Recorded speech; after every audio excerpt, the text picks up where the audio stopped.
I don't know about you, but there are some days as a mom that I just feel like I'm a complete failure. The food burned at lunch, the kids are wild and screaming, the house is a mess, the plants are dying, just everything seems to be going wrong. Let me share with you how I get through these rough periods. Hi everybody, welcome back to Bustling Home. Everybody has hard days. Everybody has hard weeks. But what you do with those times and how you handle them really makes you the person you are. The first two things you need to check are you sleeping enough and are you eating enough? If you're missing one or both of those, that could be your problem. Maybe everything is not going as badly as you think and you just are not taking care of yourself well enough. So first check those before you move into anything else. Related to eating enough, are you getting the proper macronutrients? Are you getting enough carbs if you need carbs? Everybody's body is different. Are you getting too many carbs and not enough proteins and fat so that you're having a blood sugar spike right after you eat and then your blood sugar plummets a couple of hours later? Check what you're eating. Write it down, just basic notes if you need to, like 2 slices of bread, a pile of chicken, and some broccoli, whatever. Just so that you know a little bit about what you're eating. And maybe you can see some trends. Or try to notice if you're snacking on chips or some other carby snack that you really should have maybe a cheese stick and a handful of almonds or something instead. Now, if you don't know what macronutrients are, those are carbohydrates, protein, and fat. Those are the 3 essential things that you have to have, like grams and grams of them in your diet. Micronutrients are things like vitamins and minerals. If sleep and food are well regulated, then you might need to consider lowering your expectations of yourself. Are you expecting yourself to clean the entire house, take care of the kids, homeschool the kids, keep up the yard, be a good wife, do everything all the time, and do it all perfectly? That's unrealistic. Even people who seem to have it all don't have it all at the same time. There are periods that maybe work is going really well and the house is a mess. Or maybe the house looks great, but the kids are screaming. If you've already lowered your standards, maybe lower them a little bit more. As far as cleaning, aim for at least basic sanitation. If there are just piles of junk, sweep them together, throw them in a laundry basket, good enough. Just get yourself through this period and you can address the problem later. Maybe you need to get rid of some stuff so it's easier to keep up. I'm working on that myself right now because we have a large house and quite often I find it overwhelming to keep it neat and clean. So I lowered my standards. We keep it sanitary and we try to make sure that there are no trip hazards. But I have probably taken at least 2/3, if not more, of the toys out of the toy room so that that's easier to keep up, and now I'm starting to work on the rest of the house too. Simple meals are fine. You don't need to cook a brand new dinner for everybody every night from scratch, because that can take like 30 minutes to an hour sometimes, depending on what kind of food you're cooking. Make a couple of things at the beginning of the week, put them together in different combinations throughout the week, or maybe just eat the same thing all week for your lunch. That's fine. It's easy, it's quick, and if you made it all at the beginning of the week, you don't have to make decisions later in the week. One of the things I like to do is for breakfast, I make a breakfast shake with Greek yogurt. Then for lunch, quite often, I will fry up some eggs and throw some bread on the side, or toast. That's really easy, really quick, and I don't have to think about it.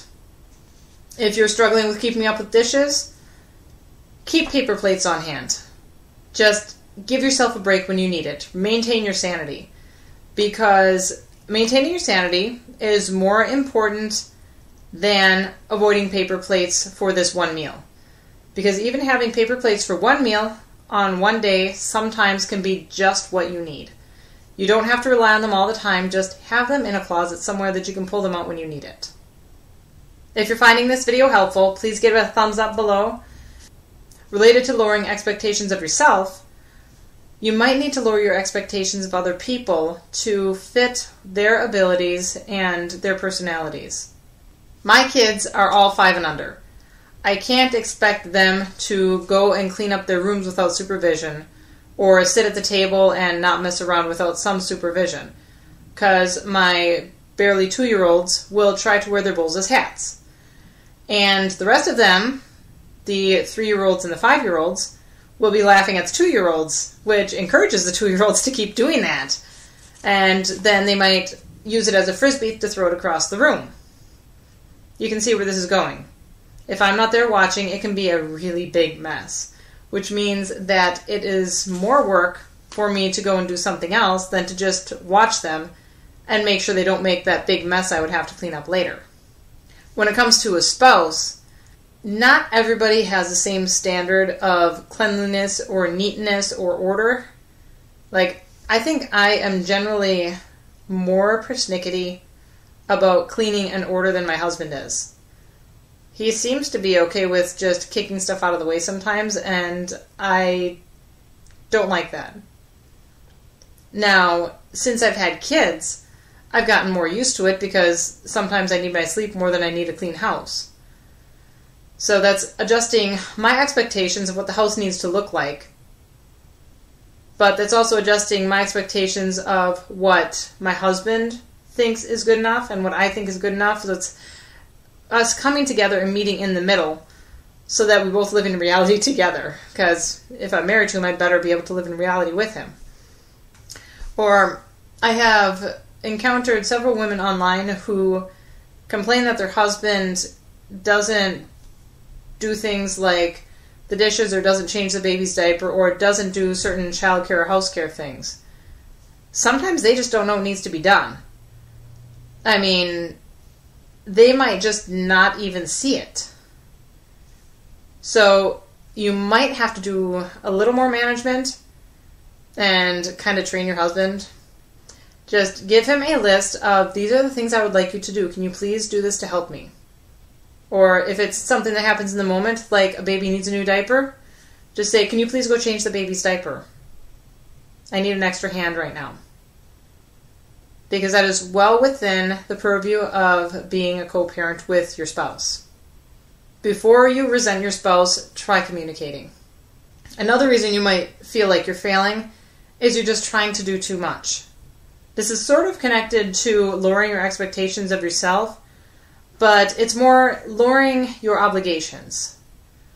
So instead of taking on a volunteer position and grocery shopping in person and homeschooling and planning some crafts for every day and taking kids to the library and helping this family member, that family member, this friend, just say no to some things. You've got to say no to something because you cannot do everything all the time. You might have to sit down and list all of your potential obligations and then think about ranking them in priority order so that you can tell what's most important to you and your family. Map out how you will fit it in your schedule, and don't pack your schedule completely full. Make sure that you have a little bit of margin because you're going to need it. Not everything's going to work perfectly. Then once that is starting to get full on your calendar, you say no to everything else. That's it. You're done. If you feel like you've done all of that and you just can't figure out where your time's going, or if none of this seems relevant to you, write down what you do every day. Every little thing you accomplish, write it down. So if you get up and dress yourself and get ready for the day, write it down. If you get the kids up and feed them and get them dressed, write it down. If you empty the dishwasher, write it down. Just every little thing, even the mundane day-to-day things. You might not realize how many of them you're doing and how much time that can take. Or maybe, like with getting dressed, you can find a way to streamline it. If it took you half an hour to get dressed and get ready, is there a way you can make that go faster? Like maybe you pick out your clothes the night before so that you're not staring at your dresser bleary-eyed trying to figure out what matches and where the pants go. Writing down everything you do in a day serves two purposes, as I mentioned. One is seeing exactly what you're doing and how much you're doing. You might not realize how much you're doing. And the other is seeing which things take up way more time than they should so that you can find ways to streamline those and buy yourself some more time. My last tip is, if you don't already, try to incorporate some sort of exercise in your day. It might just be getting out and taking a walk around the neighborhood or taking a walk around your yard if you live in a rural area. It's getting out and moving and get your blood flowing. Maybe it's doing a yoga video with your kids. I prefer to go to our home gym and lift weights. That's what works for me. But I find that when I miss my workouts, or I miss too many of them in a row, I get crabby and I get tired. And I'm honestly not very good at reining that in. So if I'm crabby and I'm tired, I tend to be crabby at everybody else. And with little kids, you will know that if you're crabby, they get crabby back because they will mirror whatever behavior you display. It is probably one of the most humbling parts of being a parent is your kids are little mirrors of your behavior. So if they are doing something wrong, kind of got to think about what you've been doing and see if they learned it from you. I've run into that more times than I would like to admit. If none of this is helping or it's not helping you enough, it might be time to talk to a professional. You might not really need more than a conversation or two with a professional, but at least you can check in with them to see if there's anything more going on than just having a busy life. Or maybe instead of a professional, talk to a friend and get a reality check that you are actually doing a good job and you're actually getting a lot done. Again, you might not be doing as bad as you think. It's just you're being extra harsh on yourself because that's what people do. Find a good friend who will tell you the truth and who will be supportive and who you will actually listen to.